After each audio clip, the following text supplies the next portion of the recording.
राधे राधे दोस्तों, नमस्कार, जय हिंद। और आज जो मेरा डिस्कस होने वाला है वो भगवत गीता पे हम लोग डिस्कस करने वाले थे। और मैंने आपको एक छोटी सी वीडियो डाली थी कि राज्य के नीति निर्देशक तत्व जो संविधान का चौथा चैप्टर है, फोर्थ चैप्टर है, डायरेक्टिव प्रिंसिपल ऑफ स्टेट, उसके बारे में हम लोग चर्चा कर रहे थे और बताया था उसमें कि उसके ऊपर जो आपकी जो संविधान की मूल प्रतिलिपि है उसके ऊपर आपका इसके भगवान कृष्ण और अर्जुन को जो धर्म क्षेत्र है कुरुक्षेत्र के अंदर इसको दिखाया गया है। तो इसमें जो चर्चा होगी आज उसके बारे में मैं ये बताना चाहूंगा कि जो भगवत गीता है, तो भगवत गीता पर हम बारी बारी से एक एक श्लोका पर हम लोग डेली डिस्कस करने वाले हैं और बताने वाले हैं कि आखिरकार इसमें जो चीजें हो रही है, जो भगवत गीता में जो एक्सप्लेनेशन हुआ है और क्यों संविधान निर्माताओं ने अब भीमराव अंबेडकर जी के समर्थन में रहते हुए उसको उकेरा गया, उस प्रतिलिपि पर पेंटिंग या उस पिक्चर को लगाया गया जहां पर युद्ध भूमि में कृष्ण अर्जुन को गीता का उपदेश दे रहा है। तो क्या जो भगवत गीता है और जो संविधान है और संविधान में जो राज्य की जो नीतियां हैं, राज्य की जो नीतिक निर्देशक तत्व हैं, तो उनमें किन चीजों को समाहित किया जाए, तो उसकी कहीं ना कहीं झलक भगवत गीता के से मिलती है। तो आइए, तो आज जो हम लोग डिस्कस करेंगे वो हम पहले अध्याय से हम शुरू करेंगे और पहला अध्याय होते होते हम कंप्लीट भगवत गीता की ओर हम लोग चलेंगे।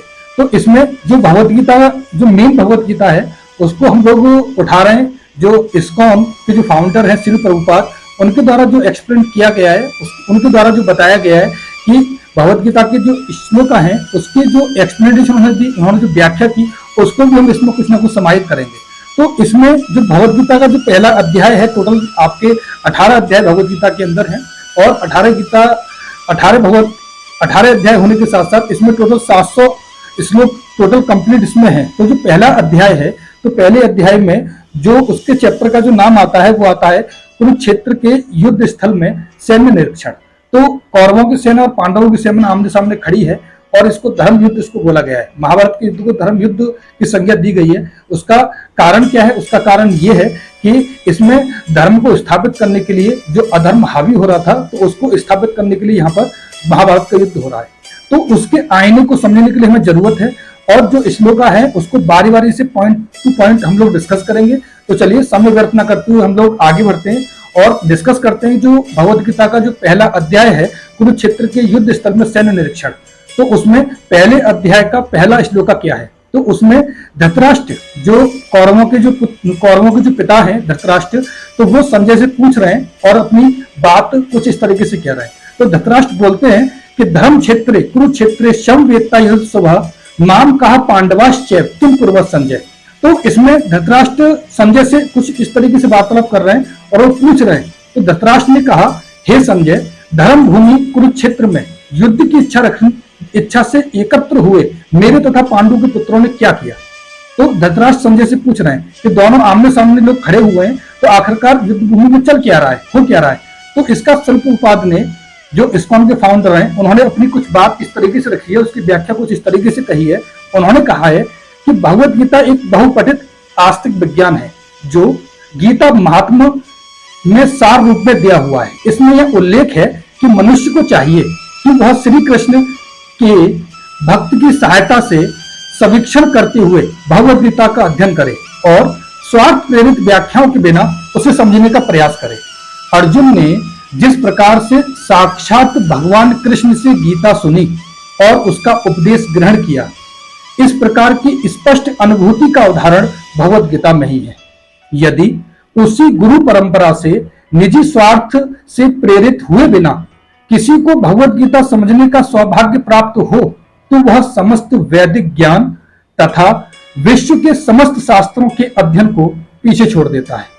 पाठक को भगवत गीता में न केवल अन्य शास्त्रों की सारी बातें मिलेंगी, अपितु ऐसी बातें भी मिलेंगी जो अन्यत्र कहीं उपलब्ध नहीं है।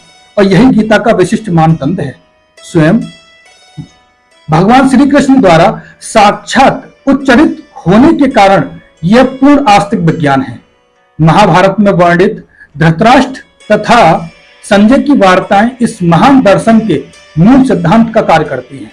माना जाता है इस दर्शन की प्रस्तुति कुरुक्षेत्र के युद्ध स्थल में हुई, जो वैदिक युग से पवित्र तीर्थ स्थल रहा है। इसका प्रवचन भगवान द्वारा मानव जाति के पथ प्रदर्शन हेतु तब किया गया जब वे इस लोक में स्वयं उपस्थित थे। धर्म क्षेत्र शब्द सार्थक है क्योंकि कुरुक्षेत्र के युद्ध स्थल में अर्जुन के पक्ष में श्री भगवान स्वयं उपस्थित थे। कौरवों का पिता धृतराष्ट्र अपने पुत्रों की विजय की संभावना के विषय में अत्यंत संदिग्ध था। अतः इसी संदेह के कारण उसने अपने सचिव से पूछा। क्या पूछा? उन्होंने क्या किया? अर्थ है वह आश्वस्त था कि उसके पुत्र और उसके छोटे भाई पांडु के पुत्र कुरुक्षेत्र की युद्ध भूमि में निरात्मक संग्राम के लिए एकत्रित हुए हैं। फिर भी उसकी जिज्ञासा सार्थक है।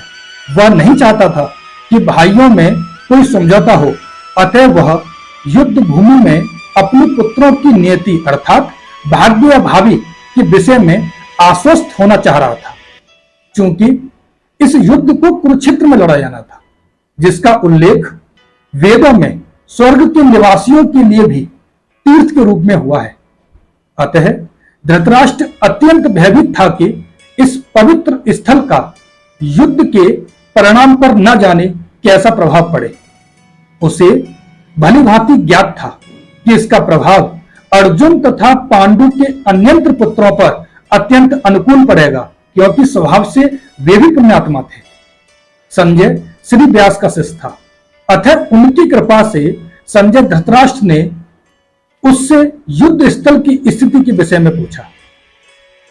पांडव तथा धृतराष्ट्र के पुत्र दोनों ही एक वंश से संबंधित हैं, किंतु यहां पर धृतराष्ट्र के वाक्य से उसके मनोभाव प्रकट होते हैं। उसने जानबूझकर अपने पुत्रों पर धृतराष्ट्र के वाक्य से मनोभाव प्रकट होते हैं। उसने जानबूझकर अपने पुत्रों को कुरु कहा और पांडु को पुत्रों को वंश के उत्तराधिकार से विलग कर दिया। इस तरह पांडु के पुत्रों अर्थात अपने भतीजों के साथ धृतराष्ट्र की विशिष्ट मनह स्थिति समझी जा सकती है। जिस प्रकार धान के खेत से अवांछित पौधों का उखाड़ दिया जाता है, जो धान का जो खेत होता है उससे अवांछित पौधों को निकाल दिया जाता है, उसी प्रकार इस कथा के आरंभ से ही ऐसी आशा की जाती है कि जहां धर्म के पिता श्री कृष्ण उपस्थित हों, वहां कुरुक्षेत्र रूपी खेत में दुर्योधन जैसे बहुत सारे धृतराष्ट्र के पुत्र रूपी अवांछित पौधों को समूल नष्ट करके युधिष्ठिर आदि नितांत धार्मिक पुरुषों की स्थापना की जाए। यहाँ धर्म क्षेत्र तथा कुरुक्षेत्र शब्दों की उनकी ऐतिहासिक तथा वैदिक महत्ता के अतिरिक्त यही सार्थकता है। तो इस जगह जो श्री प्रभुपाद ने जो बहुत सुंदर वर्णन इसमें किया है और पहले अध्याय का पहला श्लोक को आप तक पहुंचाने का मैंने प्रयास किया है, जो धर्म क्षेत्र कुरुक्षेत्र समवेता युद्धोत्सव, तो इसके बारे में जो आपको मैंने बताया और कहा कि किस तरीके से धृतराष्ट्र की इच्छा है और संजय से पूछ रहे हैं कि किस तरीके से जो वहां पर युद्ध के लिए जो दोनों पक्ष इकट्ठे हुए हैं, आखिरकार उन्होंने क्या किया। तो यहीं से पहला श्लोक आपका संपन्न होता है और मिलेंगे अगले लेक्चर में, मिलेंगे अगले वीडियो में और दूसरे श्लोक के बारे में हम लोग चर्चा करेंगे। हर दिन एक वीडियो आपकी जाएगी। तो यहीं पर मैं अपनी बात को विराम देता हूं और मिलते हैं अगली वीडियो में। तब तक के लिए राधे राधे, नमस्कार, जय हिंद।